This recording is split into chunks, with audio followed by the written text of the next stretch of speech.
And that is sort of the question of whether or not Christmas is, in fact, a pagan holiday. That's, although we celebrate it, we're comfortable, we love Christmas today, we've been deceived. That was, in fact, you're saying that was not always the case?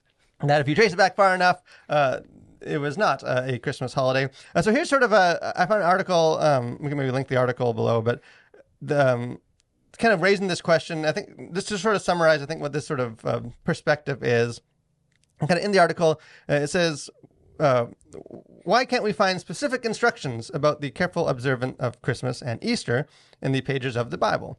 One would think such important celebrations would be a major part of the teaching of the New Testament church. But the Bible does not teach their observance.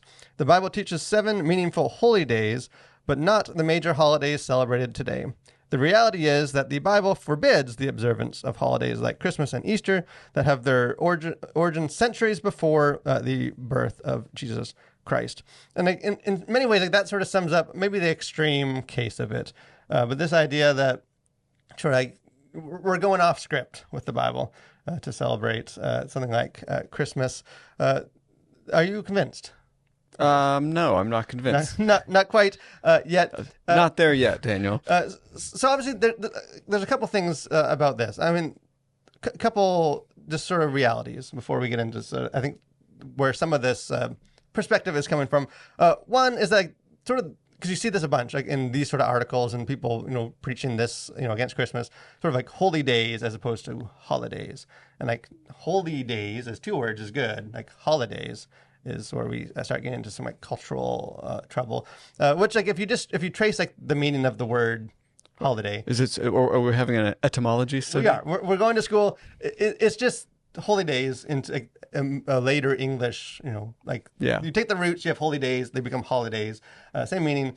So I think that's I don't know, making a little bit too much about nothing. And kind of the other reality is just like, I think the Bible doesn't talk about Easter and Christmas, as holidays, probably for the same reason that it doesn't talk about like airplanes and video games and, cars and space travel. Like, yeah, like if you read the Bible, like it seems like we end pretty close to like when these events happened. Right. So like, they're not jumping into the future. Yeah. I mean, the church hasn't like instituted some of these sort of annual events yet. And, it'll be like over the centuries that all kind of gets fleshed out. And, we have the traditions we have today sort of, because it's kind of been handed down through the centuries and it's taken years to kind of become what it is. And that doesn't make it inherently wrong or bad. Yeah, I mean, like the New Testament church also didn't speak a lot about like church buildings and stuff. Yeah, because they were meeting in homes. Doesn't mean that it's like therefore it is bad, right, to meet in a church building because they didn't. I think obviously cultures change, traditions, like how we celebrate. I think there are some things that are true as far as like this whole idea of like pagan origins of Christmas.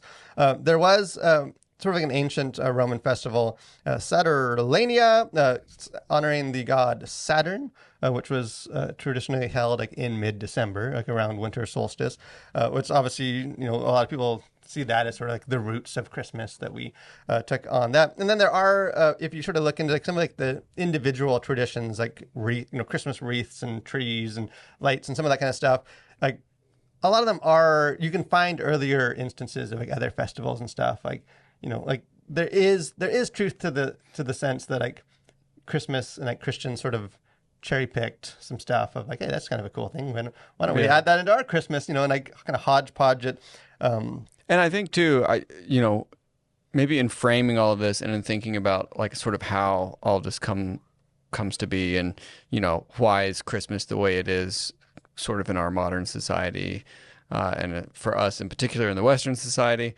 I think sometimes too, it's like, it wasn't like there was like a Christmas committee saying like, this is good, that's not okay. It's like, some of this is just sort of like, it kind of just happens over, years and years and centuries. And so it wasn't like, there was some committee sort of, decreeing like, this is how we will celebrate Christmas. It's like, a lot of this is, I would say, and I don't know, maybe in your research you found out something else, but it seems like a lot of it's a little more organic in the way that it's kind of come to us now. I think that's how all traditions, like, I know my family, like, maybe 7 years ago or something, like on Christmas Eve, me and my wife put the kids to bed, and we were like, just spontaneously, we're like, hey, why don't we play like a board game? Let's play. We started playing Risk, watching a movie, and like, then the next year, it's like, oh, it's kind of fun that we did that last year, so let's do it again. Yeah. And like now, fast forward, we have two almost 10-year-old kids. Like, it's a whole tradition in our family. Like, we at Christmas Eve we open a bunch of new board games. Like, we stay up late playing games. Like, sometimes we'll have my parents come over, and like, Yeah. it wasn't like we just decided that this is going to incorporate. Like, Yeah. like there is sort of an organic thing, which I mean can also lend some credence, I guess, to like, to the skeptical side of like, well, see, like without even knowing organically, all these things have infiltrated. I guess the question for me, and I think it can apply more just like in general, like how Christians like engage with culture and live in a culture, is sort of like the idea that like, does the fact that some of these traditions and stuff like sort of were inspired by or borrowed from like, other, pagan or secular, settings, like, does that make it wrong? Like, does that make it, therefore, because a pagan culture or cult or whatever used to like use trees in one of their festivals, to use trees as a Christian is therefore inherently wrong? And I think I think that misunderstands, one, the Bible, but two, just I think the mindset of kind of like the early church. Like, I feel like the way that this gets framed is like, like the church was just sort of seduced, and we didn't realize we had these things come in. And like, I think if you look at like the way that the church sort of approached culture, like the New Testament church, like they were very, in some ways, intentional about like they weren't all up in arms about baptizing cultural things and being like, Yeah. I think like I don't think it's a mistake that like we celebrate Christmas in December, because for when some of that stuff sort of had tied back to culture, like that was familiar to people. People celebrated sort of stuff in December. I think the church is like, oh, well, we have something more important to celebrate, so like, why don't we just do it then? Or like, sort of like baptizing and like redeeming, transforming things from like pagan roots into like more into like a Christian. Which I mean, like you see that all the time. Like like anyone that wears like a cross necklace, like it's like a pagan instrument of execution, and yet for Christians, it's like, nah, like, but we've claimed that, and now it's just like visual of victory. And like I feel like the church has done that all throughout its history of just like, because you can do the same with like Easter and other holidays. Like, it's just like, like, this is sort of the way the culture celebrates things, and like we have the truth, and like so we can sort of claim these things as ours, like rather than sort of it going the other way of like, they're influencing the church in some kind of way. Yeah, I mean, I think it's probably more of a conversation kind of between maybe culture and church, and sort of how these two things work out over time. And so I think it is very much, the church can see things in culture and sort of draw those out, sort of redeem those in some way, make them sort of speak to the church and for what we stand for. And I think that can be a really beautiful thing. Like, obviously that has like limitations. Like, there's just like, you can only take that so far. And so like, there's certain things that you probably wouldn't be successful sort of, reimagining certain symbols or iconography. But I do think the church has been doing that for a long time. And I think like perhaps what something started as, like if no one is connected to the origins of something, I don't think that means that like we're now still celebrating whatever that thing is as it started. So like if the Christmas tree was like some pagan ritual, like I don't know that anyone today is still sort of like hearkening back to that, like whatever pagan ritual that was connected with.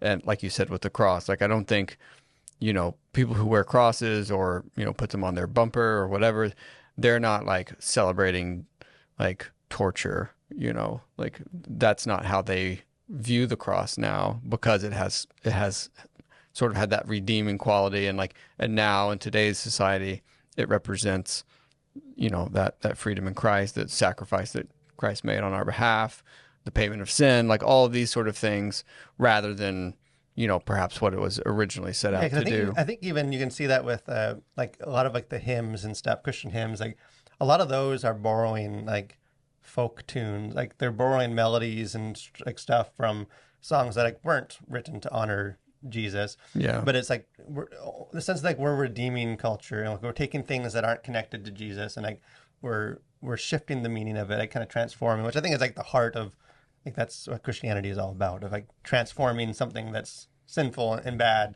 into something that is sort of honoring to God. Kind of the verse that came to mind for me, 1 Corinthians 8, 7, 8, just the verse about like the church wondering like, about the meat sacrificed, like that should we eat meat if it was like originally used like sacrificed to like pagan idols, and like where Paul is like, well, like if you have a problem with it, then don't, like if it's going to be a hindrance, but like at the end of the day like, it's meat, like yeah, it was used maybe originally for something else, but like right now we're eating it and we're fellowshipping and it's actually like edifying to the body, and like let's focus on like what it is right now and not just sort of worry that like the thing itself has somehow been very much defiled. And Yeah. I feel like for Christmas you can see a lot of that, of just like what, like I think Christians should be way more concerned about like sort of the modern secular influences and commercialism and some of that kind of stuff about Christmas, and like guarding against that, than at all worrying about like what some pagans were doing 3,000 years ago with a tree or a wreath or something.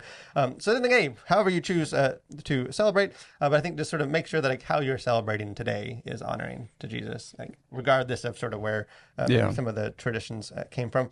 Speaking of things that